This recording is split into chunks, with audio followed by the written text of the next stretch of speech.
అందరు చూడరిగా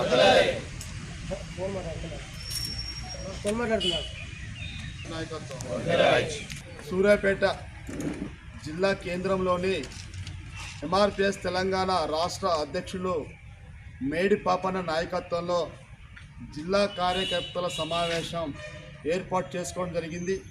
ఈ సమావేశానికి సభాధ్యక్షులు వహించిన అన్న పడిదల రవికుమార్ మాదే గారికి ధన్యవాదాలు తెలియజేస్తూ, గతంలోనే ఎంఆర్పిఎస్ ఎస్సీ వర్గీకరణ ఆగస్టు 1వ తారీఖున సుప్రీంకోర్టులోని ఏదైతే 7 జడ్జీలతోని ధర్మశాస్త్రాన్ని ప్రకారంగా ఏబిసిడి వర్గీకరణను రాష్ట్ర ప్రభుత్వాలు అమలు చేసుకోవాలని చెప్పేసి తీర్పు ఇచ్చినందుకు మేము కృతజ్ఞతలు తెలియజేస్తూ, అదేవిధంగా ఎస్సీ వర్గీకరణ పట్ల ఈ రాష్ట్ర ప్రభుత్వం ముఖ్యమంత్రి అయినటువంటి సీఎం రేవంత్ రెడ్డి గారు ఎస్సీ వర్గీకరణ పట్ల మేము చిత్తశుద్ధిగా ఉన్నాము, ఏబిసిడి వర్గీకరణ అమలు చేస్తాం.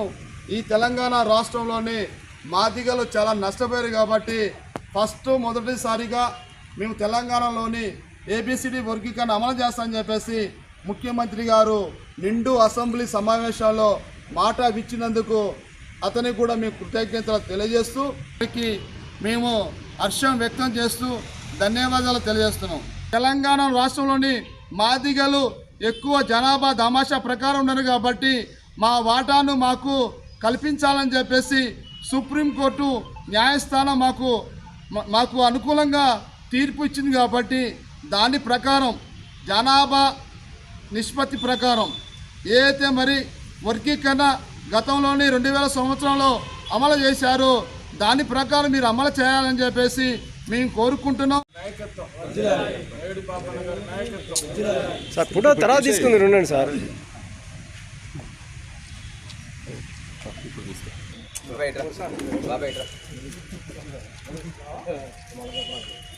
ఎంఆర్ గారు పక్కకు జరిగా